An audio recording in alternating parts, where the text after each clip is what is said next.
Apa itu Wahabi? Wahabi merupakan satu fahaman yang diasaskan oleh Muhammad ibnu Abdul Wahab.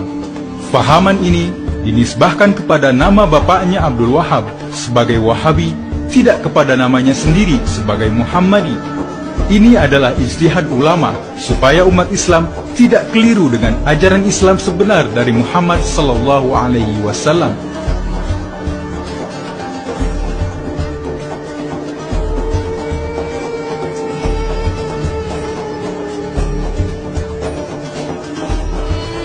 Muhammad ibnu Abdul Wahab. Siapakah Muhammad ibnu Abdul Wahab? 1793, lahir di kampung Ainiyah, Najd, Arab Saudi. Ibnu Abdul Wahab adalah seorang yang lemah pikiran dan gagap. Ayah dan abangnya sendiri menganggap dia sebagai anak yang tidak siuman. Ibnu Abdul Wahab sangat terpengaruh dengan ajaran Ibnu Taimiyah yang mengasaskan fahaman Mujassimah. Kemudian dia mengembara dan belajar di Basrah, berguru kepada Syekh Muhammad Al-Majmu'i. Syekh Muhammad Al-Majmu'i adalah Mr. Hamper, yaitu seorang orientalis dan agen Yahudi dari British.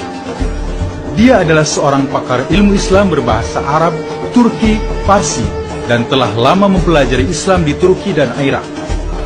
Mr. Hamper merasuah Ibnu Abdul Wahab dengan hadiah kawin mut'ah dua orang agen perempuan Yahudi yang menyamar sebagai muslimah. Ibnu Abdul Wahab kawin mut'ah dengan Safia di Isfahan dan Asia di Siraj. Maka dengan mudah Yahudi mencatur Ibnu Abdul Wahab semau-maunya mengajar aliran baru dalam Islam sesuai dengan perancangan Yahudi. Dengan ajaran baru itu, Ibnu Abdul Wahab kembali ke kampungnya, namun ditentang dan diusir oleh bapaknya, seorang ulama Sunni. Kerjasama Yahudi, keluarga Al-Saud, dan golongan Wahabi membentuk kerajaan Arab Saudi.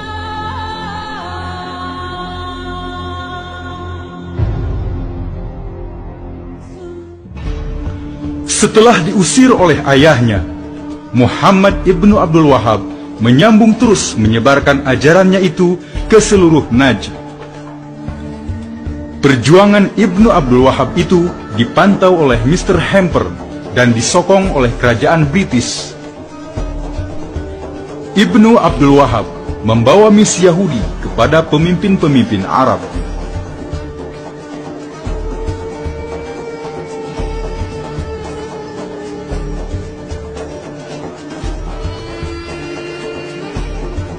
Pada tahun 1747, Ibnu Abdul Wahab bertemu dengan Muhammad ibnu Saud. Dia adalah keturunan Yahudi yang menguasai kawasan Duriyah. Ibnu Saud bersetuju dengan tawaran itu. Maka bergabunglah Ibnu Abdul Wahab dan Ibnu Al-Saud mengembangkan ajaran Wahabi. Di antara ajaran Wahabi ialah siapa yang tidak ikut Wahabi dianggap sesat, kafir, halal darah, dan hartanya dirampas. Dengan fatwa Wahabi ini, maka orang-orang yang tidak ikut ajaran Wahabi dibunuh dan hartanya dirampas. Kaum Wahabi melancarkan perang di dalam dan di luar wilayah Najd, seperti Yaman, Hijaz, daerah sekitar Syria, dan Irak.